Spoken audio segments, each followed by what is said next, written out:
Go on. Okay, welcome everyone. Thanks so much for joining us. We're here today with a legacy legend, Anna Marie Gilbertson. Mark Torgerson once dubbed her the Costa Rican Wonder Kid. And Jesus Mata, about to be our girls director in a few weeks, will lead us through the questions and talk about our journey at Legacy and our experiences in college and beyond. My job is to moderate the meeting. Just a few housekeeping things. Everyone's on mute. If you have a question, please use the chat. I'll try and ask the questions at the appropriate time. And we want to make this as interactive as possible. So we thank you for joining. And Jesus, let's get us started. All righty. Hi, everybody. Welcome. Good to see everybody on. Fist pumps all the way around, practicing good social distancing. Hope everybody's well and keeping safe. Obviously, Robo already introduced Anna Maria Gilbertson, a very, very accomplished player throughout her playing career at Legacy, at DHS as well, and at Notre Dame, where she played her college career, and a couple other places where she was able to experience football at the highest level. So we'll have her introduce herself, and then Robo is going to be playing a video of some highlights from her time at Notre Dame. So Anna, take it away. Hey guys, I'm Anna Maria. I played at Legacy since I was like 10 years old and all the way through high school. I went to University of Notre Dame and I played professionally at Houston Dash and I played overseas at AS Nancy in France. And yeah, I mean, I'm happy to be here and I'm excited to talk to you guys. So yeah. Great. Well, let's start off with a little video. There's quite a few highlights from Anna's career. So here are just a few of some of our fantastic moments.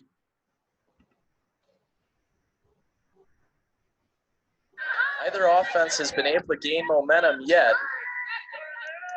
I mean, real barrages, but here's Anna Maria Gilbertson. And she is so dangerous. Just continues to cut.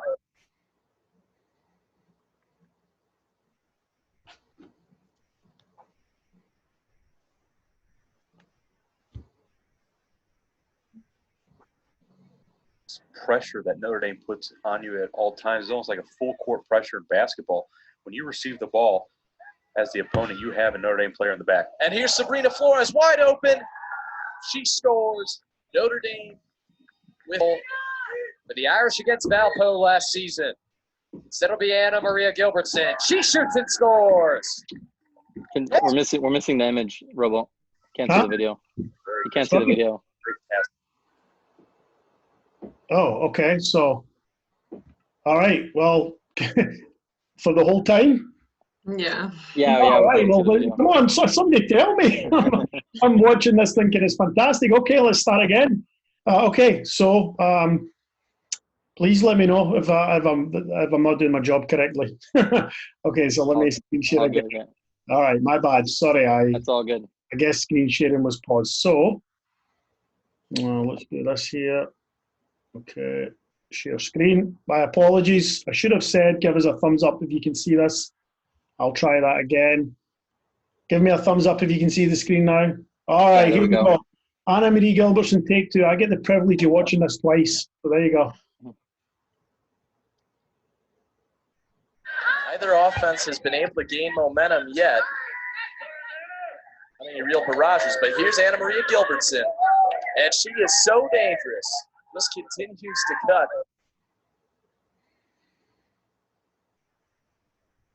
No, nutmeg, pull back nutmeg there. Good touch on it. Oof.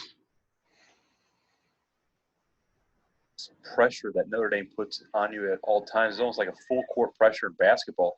When you receive the ball as the opponent, you have a Notre Dame player in the back. And here's Sabrina Flores wide open. She scores. Notre Dame with the Irish against Valpo last season. Instead it'll be Anna Maria Gilbertson. She shoots and scores.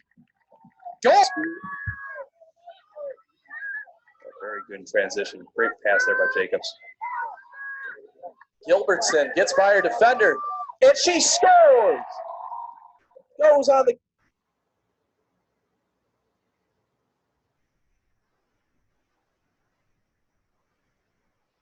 Where's this, Anna?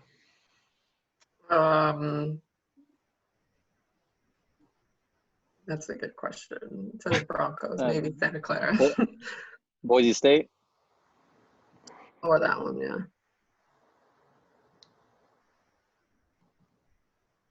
Where's it? This was Michigan. Wow, great goal. reading. Flores gets it to Gilbertson. One-on-one. And a shot. She scores off the post. What skill from Anna Maria Gilbertson. Been exciting. 4 goals and 5 assists on the year. Second on the team in points. Here's Anna Maria Gilbertson. Goes with a shot, and she scores. The far corner of the... It'll be Gilbertson and E.J. Proctor. And Gilbertson slots that on Reed. Both players are back there. We'll see which one ends up taking it. It's going to be Gilbertson. She'll go for the goal, and she scores! After, converting those opportunities there. Now Flores with a cross. That's an easy goal. Anna Maria Gilbertson piles on another one. The second has it. Notre Dame's kind of closing off those lanes for passes, and they limited that transition opportunity we just saw moments ago. Really, every opposing coach has mentioned the pressure from Notre Dame. Here's Anna Maria Gilbertson with a shot, and she scores, but they're shooting a lot, but fortunately it's resulted in 3 goals. Looked like you played out in the right a lot, Anna. Here's Gilbertson with a shot, Yeah. and scores! Notre Dame. Actually scored with my left a lot. Now Flores once again, and Notre Dame's got numbers.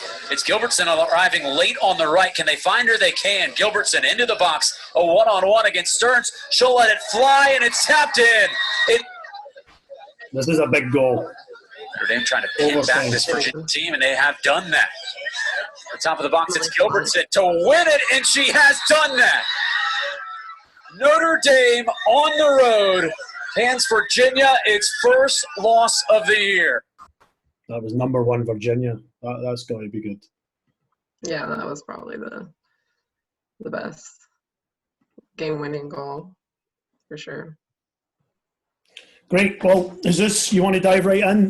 For those people, a few people just joined us late. You missed the highlights. I couldn't let you into the meeting during the video share, but we will get them to everyone. You'll get a copy of them. We'll put them on our social media. So take us away, Jesus. Yeah, just to touch a little bit on that video. Obviously, a lot of goals in that video. I mean, you scored a lot in your youth career, also a lot in your college career, and you scored them left side, right foot, left foot. No headers in there, but that's another highlight reel probably. But talk to all the players, but more particularly the younger players, in reference to how you got to be, or things that you did at a very, very young age and a stage in your development that made you the versatile player that you showed throughout your playing career. Yeah, so growing up, I guess my biggest thing was just trying to always have a ball with me, like a ball at my feet. Even if I'm indoors or like in my house or at my backyard, like always try to just get touches on the ball. It just really helps with that like instinctual feeling of feeling comfortable with the ball at your feet and with control and everything. So just trying to always have a soccer ball with you, no matter what. And then like during my time at Legacy, I always remember, like, even when practice was over with coaches, we would stay maybe for 15 minutes after and work on using, your weak foot and just practicing, like, one-on-one small, like, shooting with your weak foot or passing with your weak foot and focusing on making sure that you try to get comfortable with both feet.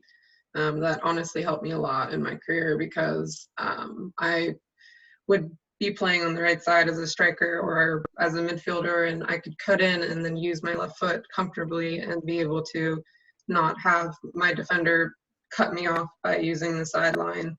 So it was really important to be able to use both feet, and obviously as a striker with shooting, if you cut in, having the ability to shoot with both feet is obviously lethal. So that was really important, was just taking time to really work on, taking a couple minutes to work on your weak foot. And then I always loved dribbling. So whenever I had ball or I'd practice, like I would just try practicing moves all the time, and just try as many creative combinations of moves or things that I could come up with, just because it was also fun, but it was also like really helpful with dribbling, because you want to be like focused on being as creative as possible on the field and not letting anyone be able to know what you're going to do or expect what you're going to do. Like you want to be able to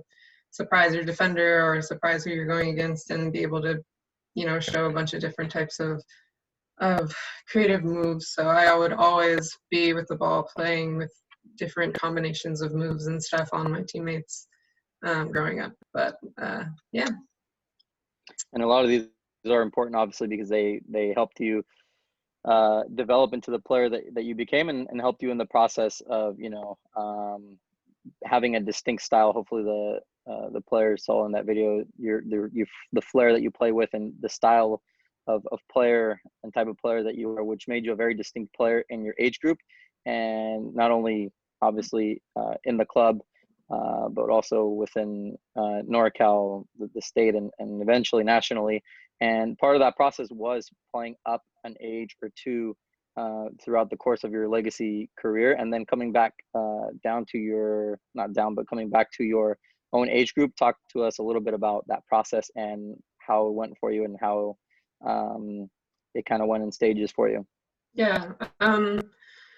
Playing up was okay. Like developmentally, like it makes sense. Like if you want to like play up and you feel that that's the best age group for you. But honestly, like when I went back down to my own age group and I was with my friends who I went to school with and who I was around all the time, like it was just a really comfortable place to be. I just felt a lot more happy. It was a lot less pressure on me. Just being the only kid in like an older age group can be a lot of pressure and can make people like expect stuff from you. So it was nice to be in my own age group, and it felt like, I don't know, it was just more comfortable. And I mean, I think playing up was really good for me, just because I think at the time Legacy was a lot smaller than what it is now. So playing up was just different. But when I went back down to my age group, like it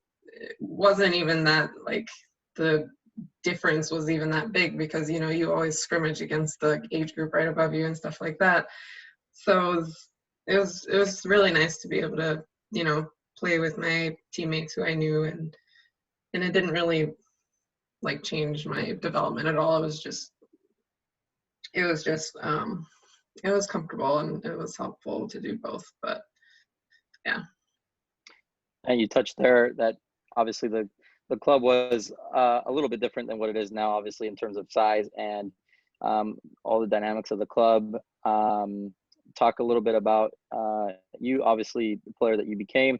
You, at a couple different points, had opportunities elsewhere, but you stayed at Legacy. You were loyal, you were committed, and you continued your development here. And you probably spearheaded, along with your team, a movement in the right direction for the club, particularly on the girls' side. So talk to us a little bit in regards to that. Sure.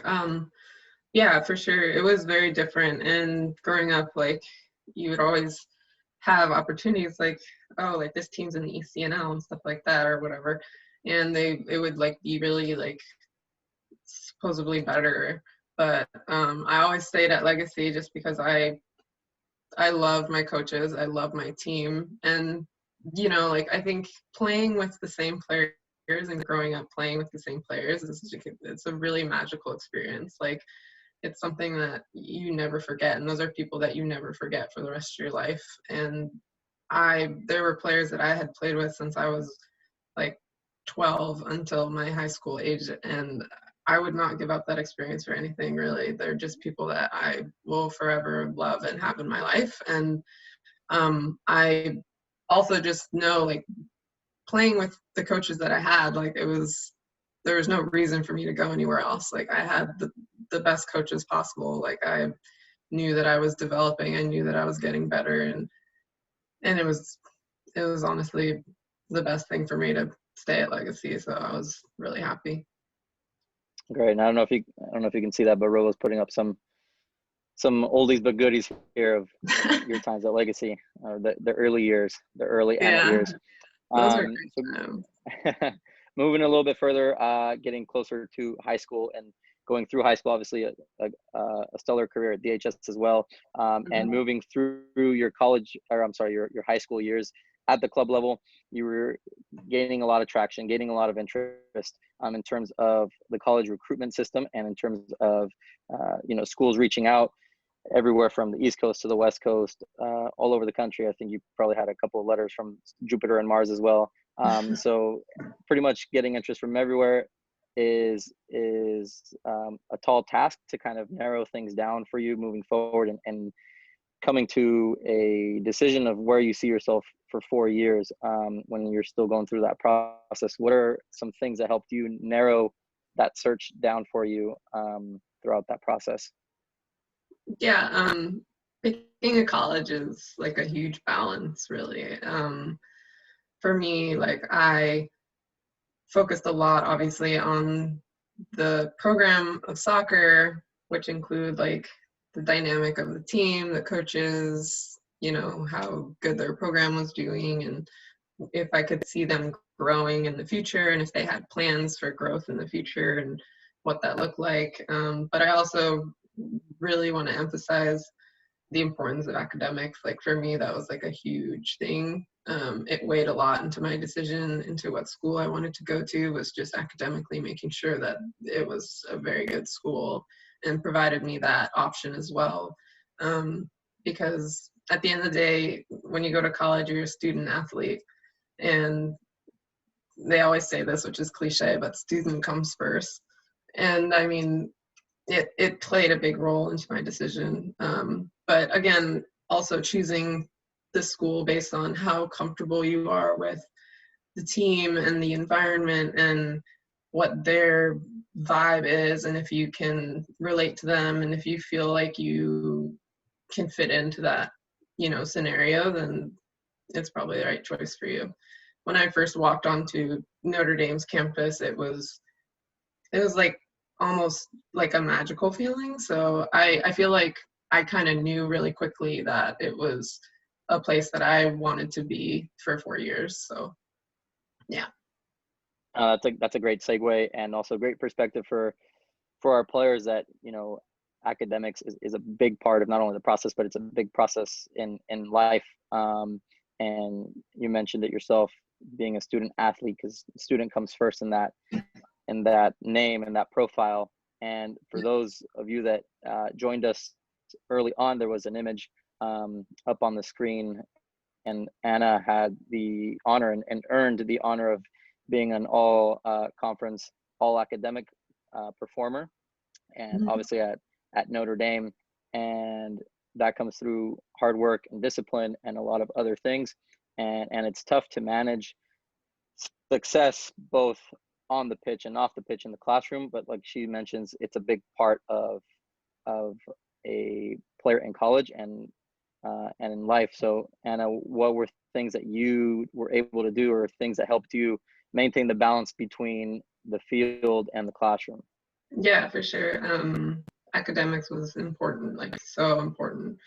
For me, it was really important to have structure, and whether that be creating a schedule for yourself and, allocating time in your day to do, either if you have homework or if you have time that you need to study for an exam. Like, it always really helped me to lay out sort of a schedule of like what time I'm going to be allocating to doing this and studying for that, or doing this amount of homework.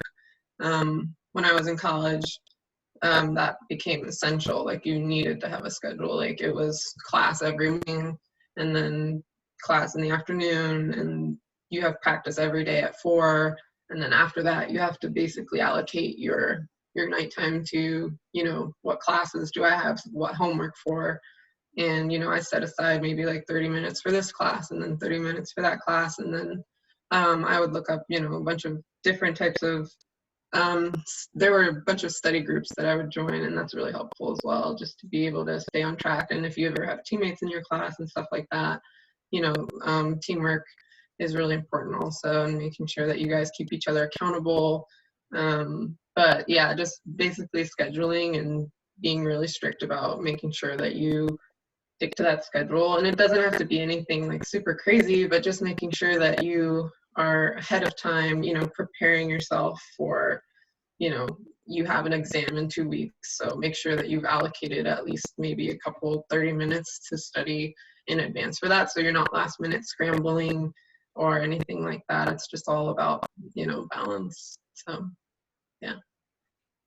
And balance seems to be key with a lot of things that we do, not only on the field, in the classroom, but also in life. So that's really good advice for some of our players. Obviously, a very successful 4 years at Notre Dame, and that kind of catapulted you into having some opportunities, like we mentioned before, abroad in France and here domestically as well with a couple of NWSL teams. You've obviously played with a lot of really, really good players at the highest level, such as Carli, Lloyd. Who are some of the best players you ever played with, and why is that? Yeah. I would say some of the best players I've played with are, I've played with Tobin Heath, who I think is like an incredible player. She's so creative, and she's just spunky. Like she just can do crazy things out of nowhere, and she's so quick. And her, not just like with her feet and speed, but her mentality, like the way that she thinks of things on the fly and like plays is like amazing. I've played with Lindsay Horan, who I think is like one of the best midfielders, and she is like a rock in the middle of the field. Like genuinely, like I don't see her waver very much. Like she is always, you know, consistent in her playing style and what she does, and she's just a killer. Her shot is amazing. Like her shot is crazy. Her control, like ball handling, the way she passes and is able to put the ball exactly where she wants it when she wants to pass to another person is phenomenal. And then, yeah, I mean, in Houston, I played with Carli, Lloyd, and Morgan Bryan. Carli Lloyd was amazing. She was captain. She was always really encouraging, and she was super like positive, and I think that's like probably one of her biggest assets is like Carli is probably one of the hardest working players like on the US national team. Like she was never like disheartened. She never felt like down. Like she would always find a way to like turn it to be like a positive thing and like continue working as hard as possible to get to the place she is. Like she was nonstop machine. Like she just worked so hard and was really, really disciplined. And it made people really respect her a lot just because of that diligence and hard work. So she was really cool. And then Morgan Bryan also was an amazing player. I played against her at Virginia when she was there too. And she just is extremely creative, really good midfielder. And yeah, so those are some of the best players that I've played with. And then played against, I would say the best player I played against ever was Emily Sonnet, just because I was a striker and she's a defender, and she was like our rival at Virginia. And when I scored that goal, or 2 goals at Virginia, like that game itself was just crazy. Like it was me going against her like half of the time, but it was really fun. And so a lot of experiences at all kinds of different levels, and obviously a really, really successful playing career that you've had, and not only in terms of club, collegiately and professionally, but also you've had some experiences internationally, both with the youth national team here and with the Costa Rican full national team. What are some principles or some values that you've taken from your overall playing career, youth, collegiate, or even professional, that have helped you in those environments? Since obviously those are the top levels in terms of football at those respective ages. Yeah, like all the, hard work and time and effort that you put in, every day when you're going to practice, even though it's like Tuesday, Thursday, and like a regular week, and you feel like I'm going to soccer, like can feel repetitive, but honestly, like those are the practices, like making sure that you realize how important your hard work and dedication is like the thing that really stood out to me. Because once you're at that level, like once I'm at a national camp with the US, like once I'm at the Costa Rican national camps and I'm traveling abroad to Japan and Canada to play friendlies against national teams, like that's when you realize like all of those hours and all that time that you spent like playing and, sacrificing time that you could have been doing anything else, like you really, really pat yourself on the back and you're like, good thing I did that, because like those are the things that stick with you. Like you're like, I am here for a reason. Like I worked my butt off to be here, and I know that I like am deserving of this. And like it gives you that confidence, it gives you that feeling of, like you can do this, and it's like just a really good mindset to have in that environment. So yeah. Great. Awesome. So we'll open it up now to some questions from players. Robo, I think you have some questions from players for Anna, I do, right? yes. I have a few good questions. First one, and you alluded to it a little bit earlier on, and you mentioned that I think Madison asked about, do you know how, when you were a youth player, how long did you how often did you practice on your own away from practice? Yeah, I did like a bit, honestly. I would, sometimes with my coach at the time, like try to schedule a practice to work on shooting or work on passing drills and stuff like that on my own. Or if I had like a very close friend on the team, I remember me and my close friend Dana on my really youth team would stay and we would work together during those trainings and do stuff like that. It wouldn't be like every single day. Like it would probably be like one of those trainings a week, like in addition to all of my practices that I'm doing with our team. Like, how you play games every weekend and then you have like practices every other day or twice a week. And then I would, slip in maybe one of those days in there where I would do like a one-on-one or a session with my teammate or something. Yeah, I think you've been a little bit modest, because I remember a young Anna Marie at the fields quite a bit. Well, yeah, I mean, I personally, like, I lived really close to you were out there a lot. With what was the dog's name? Killer, the dog. The big dog. What was your dog's name again? Sheba. Yeah, his name was Samba, but yeah. I think Mark called it Killer. Really Yeah, close. that was Mark's name for the dog. But yeah, I remember seeing you out there as a 10, 11-year-old quite a bit. And oh my God, yeah. I mean, yeah, even if I wasn't doing like trainings, like if you're asking specifically training wise, like, yeah, sure. Like I would do like specific trainings like that. But realistically, like I lived at those fields. Like I was there like every day almost. And I was always, messing with the coaches and playing around and had the ball at my feet and would jump into practices. Like sometimes, like if I was there, like, and there was an opportunity and a coach needed an extra player, like I would jump into those practices, and even if they were like 3 years older than me, like I would go in and train with them, because those experiences are like really worth it, honestly. So.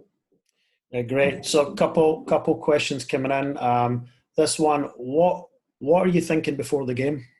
How do you feel before a game? So my biggest thing before the game is like confidence, positivity, like making sure that you aren't like, even if you're nervous, like you have to be able to reinforce yourself and be like, it's okay, like I got this, like as nervous as it is, or even if it's a big game, like a championship or something, you just have to have confidence in yourself and your teammates, and, like pick each other up, like be really, really like supportive to each other, and, try to focus on the team aspect and focus on, being confident and happy to be there, and just, go out there and do your thing. Okay, another question coming in from Aubrey and Peyton. Who are some of the role models that you look up to? Role models.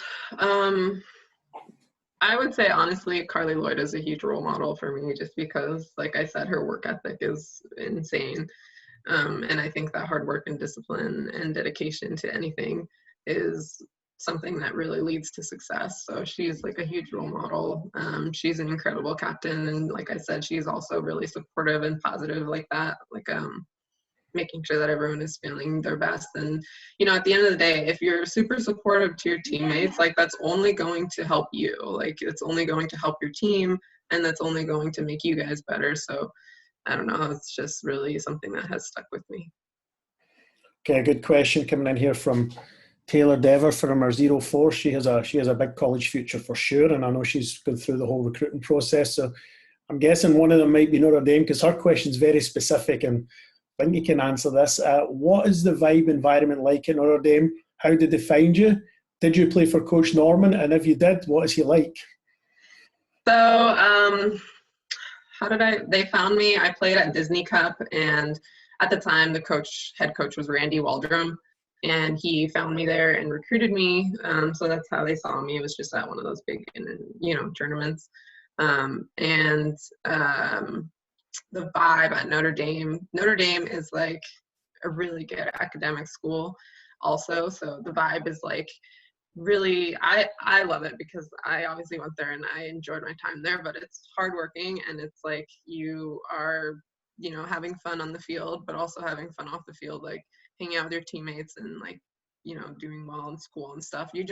When you go there, it's like you are surrounded by like-minded people like yourself, like who are wanting to do well in school and wanting to be their best players at soccer, but they also have fun. So it's like, I don't know, I found it to be like a really good balance of all things for sure. I didn't play with Coach Norman, so I can't give you like personal experience there, but I have heard pretty good things about him so far. So great. Yeah. There's quite a lot of questions here, which is great. I'll try and take as many of them as I can. This one here is, what was your major in college, and are you using that for your current career? It's quite a personal. That's asked. So my major in college, I studied neuroscience and behavior. So I was really science-based. I've always really liked science, but it's funny because after I finished playing soccer, I was wondering what I wanted to do, like if I wanted to go into medicine or if I wanted to go into nursing or something, or PA school, and didn't really know what I wanted to do. And I ended up, interning for a hotel development company here in Davis. And through that, I ended up meeting a real estate credit fund who was actually a lender on projects for that company, and I ended up there. And so now I'm living in LA and working for a private finance fund, which has nothing to do with science, but I mean, life just takes you places sometimes. So yeah. Great. I never thought I'd be doing a webinar in Davis, California when I was growing up in Scotland. So you're right on that one. But I'm glad I am, because I'm thoroughly enjoying this. I just got a text here from Ashley saying she's doing a wonderful job, and I agree you are. It's incredible to see someone that I've not seen you for quite a while, and just, a lot of you young ones out there. Hopefully this is you in 10 years. We're not done yet. Don't worry. There's a lot more questions. So I wasn't rounding up. This is a good one. Madeline asked, how did you find the switch from playing college soccer to playing overseas in Europe? What was the difference? That's a good question. The culture was a little different. I think in France, at least where I was, like, it was so fun. Like, everything was just so much fun. Like, playing soccer was like their lives, like their entire lives, like their livelihood. Like, they just, oh my gosh. But in France, it's crazy because there's not as much acceptance about women playing sports sometimes. But when you go there, like, it's really beautiful to see people who are so dedicated to playing soccer. Like, they love soccer, and they really had fun, because where I went, we had like a boys team who also was playing professionally, and so we would like watch their games, and like we would be in the stands watching them, and it was just like always like a really fun time. And I don't know, but the other thing was language barrier. I speak Spanish fluently because I'm Costa Rican, but French, I don't know. So picking up on that was a little bit different, but yeah, but also meeting different people from different walks of life, like meeting people who grew up in France and like had completely different culture than you was just like a really cool experience, and playing with them. So at the end of the day, soccer is like a universal language. So when you step on the field with somebody who has been playing soccer their whole lives, just like you have, it's you understand each other. So it was cool to see that. Great. And this is maybe a nice segue in. Mia Thompson asked a question about moving away from home to a college, obviously out the other side of the country.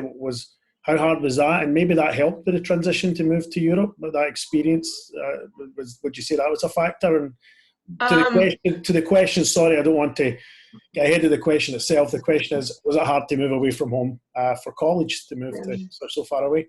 That was a question. Yeah, I mean, no, for sure. I'm such a homebody. Like, I'm very close with my family. So moving away from home was kind of scary at first. But honestly, like, once you go and you put yourself into that college experience, you develop a family away from family, essentially. Like, you really do. Like, your teammates become your family. Like, you start walking a whole different walk of life. Like, it's like growth. It's really beautiful, honestly. Going back and thinking about my time in college was honestly, I did so much growth personally and just as a player and just with meeting people, and you develop like a really close bond with your team and with your coaches, and with school you're at, like everyone is so supportive.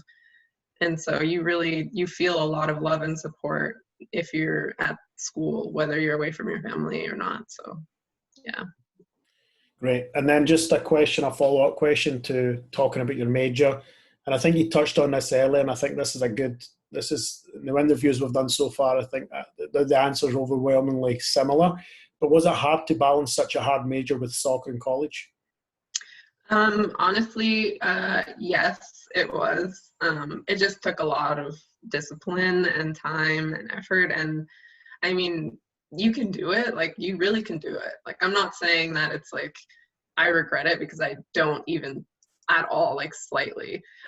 But going through, I do remember there were days where I was studying like very late, and I was just like, oh my goodness, like this is crazy. And like, it can feel overwhelming at times, but after everything is done, like it's the most rewarding thing. Like, you are super happy, and you just, like I said, you just feel so proud of yourself for doing something like that and sticking through it and pushing through and doing hard work. And I guess my biggest thing is making sure you set up a schedule for yourself and being really organized, like have planners, have like as much stuff as you can that's like laying out like all of the structure of your classes and like when all your practices are. Like, I remember when I was in college, I had my planner, and I would go through every month and I would write in when our games were, like where were they at, like every weekend that we had a game, or if we had travel days, like some days we would have to travel and play a game like on a Thursday. So I would have to miss class that day. So you had to be prepared in advance to tell your professors like, hey, I'm missing this, and this day. And it was just all about organization, really, and, preparing yourself and being able to be disciplined. But at the end of the day, like, it was really worth it. So I think that's what, when we had the webinar, what the Maya said, she said she got away with it in high school, procrastinating a little bit, but when you go to college, it's real, you just can't. I agree. I think there's a good message out there. There's a lot of our senior players on, some of them committed to college, Division I colleges. I'm looking at the names, and I'm hearing this over and over. So the best advice probably is to get good habits right now, right?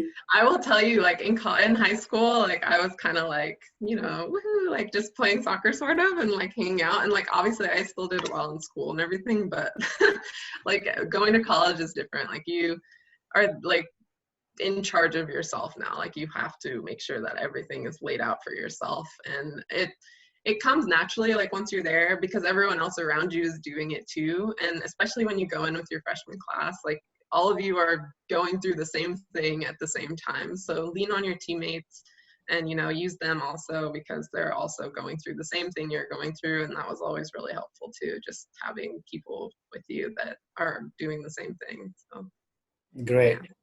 And as we sort of kind of round off in a little bit, I want to take back to a video.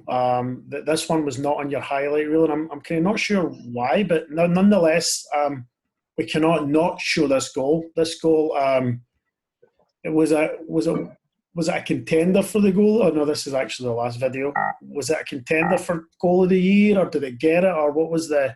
It was a contender. It was like one of the options, I believe. And the one thing I just want to say, just anyone that's coached you knows you sort of do things off the cuff, and you weren't the player that would do things necessarily do things that you've been coached, but do things that you have a feel for the game. And I just want you to talk people through this, and I'll play it twice because what you see here is something I think is incredible. She lets the ball run through her legs, and she actually nutmegs the player behind her, so it's like a double nutmeg, and then she does the rest. So I'll play it once just without you talking, and then maybe I'll play it again, and you can maybe talk us through what's going through your mind at that moment, or anything at all that maybe there's nothing, I don't know, maybe it's just football. Can you see my screen? Give me a thumbs up. Yeah, okay. Yeah. Oh, no, we can see the old video only.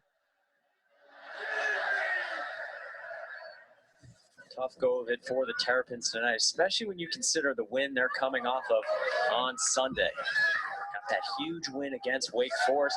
Shot from the outside and a goal. Anna Maria Gilbertson has the 5th goal of the night for the Irish. It's still on the old video, Robo. Shot by Anna Sorry? Maria. It's still on the old video. It's just, you've got to fire me quicker than this. Okay. It's on the chat. All right, I was enthralled in the goal. I wasn't looking at the chat. Okay. I don't blame you. It's a good goal. It's a good goal. All right, here we go. We'll watch it. Is this it now? Yeah. Okay, thank you. I got a thumbs up from you, Jesus. So actually, now I'm not taking the responsibility. All right.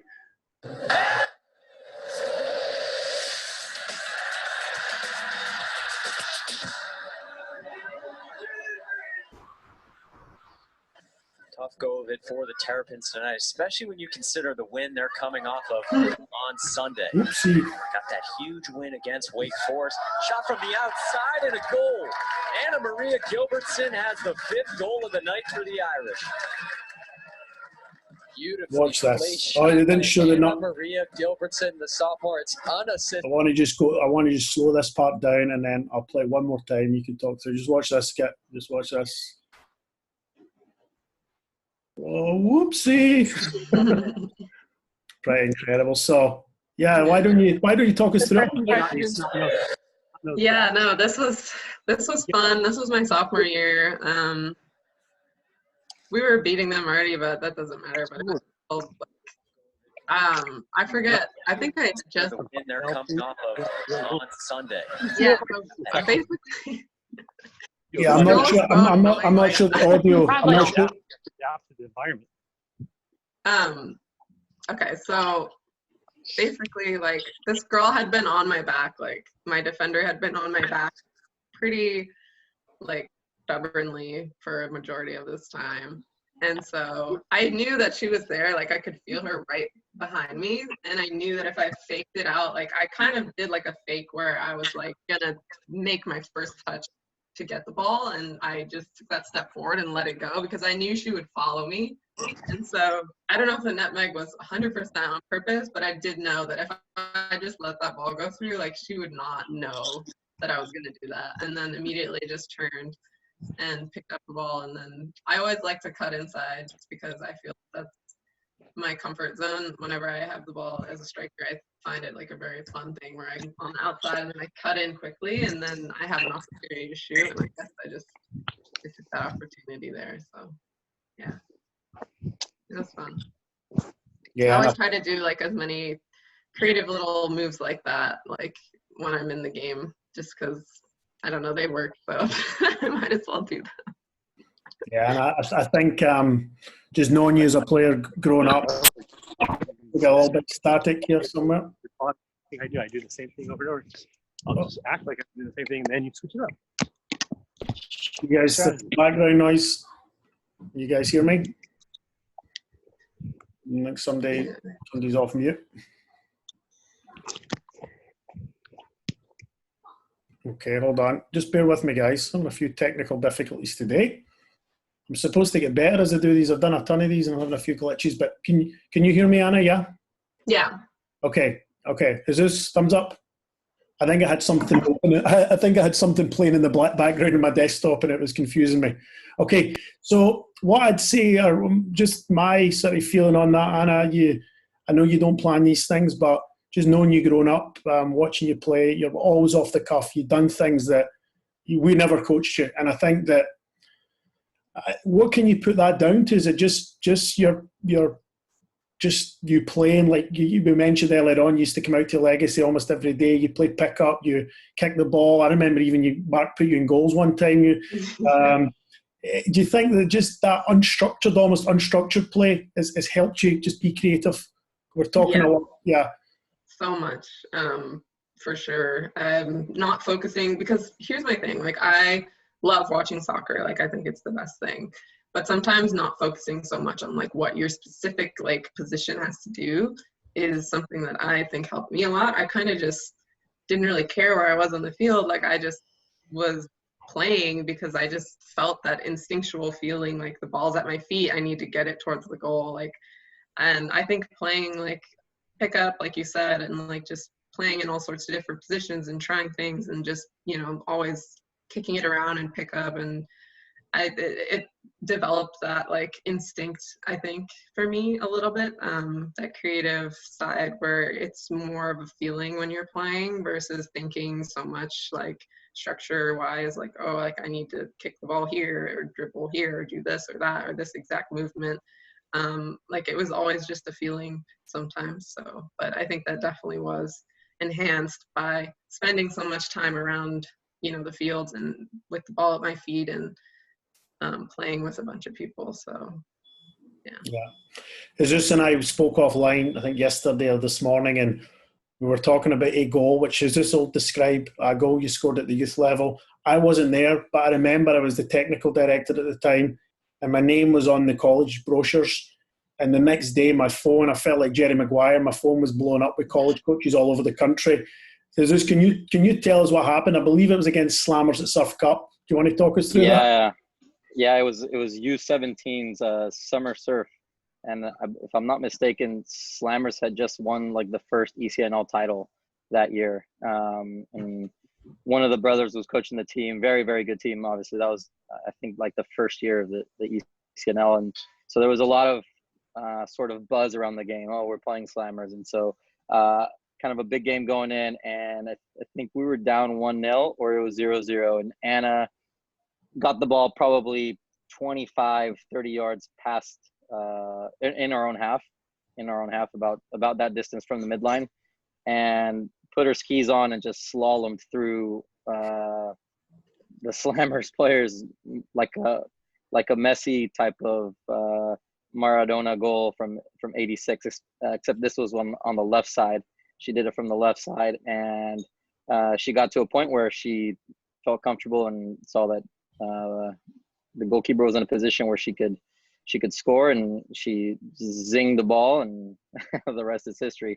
But yeah, probably one of the best youth goals I've seen, boys or girls, ever in the youth game. But yeah, that was quite a scintillating goal, and yeah, everybody was talking after that goal.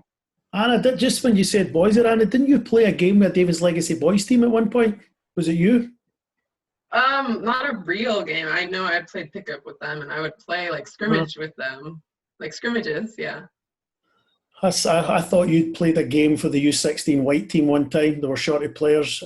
Obviously. Wait, you might be right, but I thought it was like a scrimmage. So. Yeah, but it was a scrimmage against another team, I think. You're right. Yes. I think it was at Playfields, and because I remember Mark sent me a picture. The U16 signed a new player today. So there you go. So yeah, Jesus, I don't know if you want to take us home. I've probably got a little bit excited there and asked a few questions, but if you want to take us home, I'm conscious that we've been going now for almost an hour. It's been incredible. So Jesus, if you've got anything to sort of round us up with. Yeah, absolutely. Before Anna gives some parting words to our players, she mentioned always being out of the field pretty much every day, and how Legacy, not only just being out there, but the club and her teammates and the coaches and every part of the club were a big part of not only her footballing career, but her life. What's your favorite Legacy moment? I know you probably have a ton, but if you had to narrow it down to maybe one or two. Oh boy. I don't I can't, I mean, obviously the times when we're traveling together as like coach and team and going to places like Surf Cup and stuff, like those times with your teammates are amazing. Like that's super fun. But honestly for me, like just there are times when it was like 8 p.m. at night and the lights were on at Legacy Fields, and like we'd never, like there was this one practice where I was with Mark and my team, and we just did not want to stop playing. Like we were playing, like I think it was just like a little game at the end where we played against each other, or it was like World Cup or something, but we literally made the practice go on for like another 30 minutes. We just didn't want to stop playing. It's that kind of like fun, like youthful energy where you're competitive, but you're also just having the time of your life. Like you never want to stop. Like those moments are like, you know, priceless. So yeah, just remembering that I miss those. Right. Oh, that's awesome. And anything else that you would want to say to everybody that's on?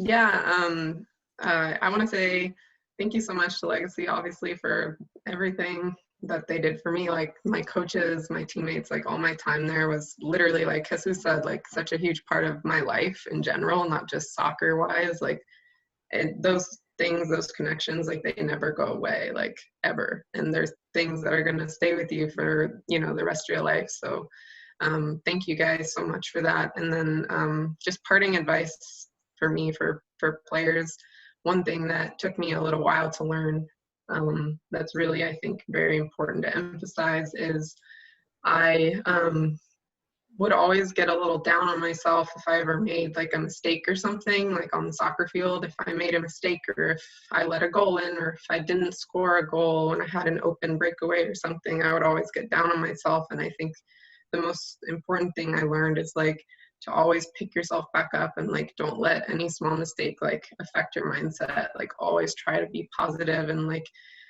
don't be too hard on yourself. Like don't let yourself think like, oh, like I'm a failure, I failed, like I did that mistake, so now it's like over. Like no, like always pick yourself up and remember, like even if you make a mistake, like you are going to go back out there and, you know, play your hardest and make up for it, and you always have another day. So yeah. It's a great message, especially current times right now, you know, staying positive and Yeah. picking yourself back up. There's, you know, you guys will be back out in the field soon. And when you are back out, I think Anna just speaks about joy. And I think the thing I've got from this interview is just a love for the game, a love for the ball, and some of the memories it can give you along the way. So it's been an absolute privilege, Anna, just to, you know, like going full circle as a young player, playing at the highest level, playing with some World Cup stars, and coming back and talking to the youth, and certainly something that we'll use this video for various exercises over the, you know, however long, and we really appreciate it. I'll give the Jesus to close, and yeah, that's it for me. I really appreciate it. Cool. Yeah, of course. Jesus. Yeah, a big thank you again, Anna. We hope you're well. We wish you the best of luck moving forward, and thank you everybody for being on. Stay safe, stay healthy, keep being positive, keep loving your family, and we hope to see you all soon. Thanks a ton. Thank you everyone for joining. Bye-bye.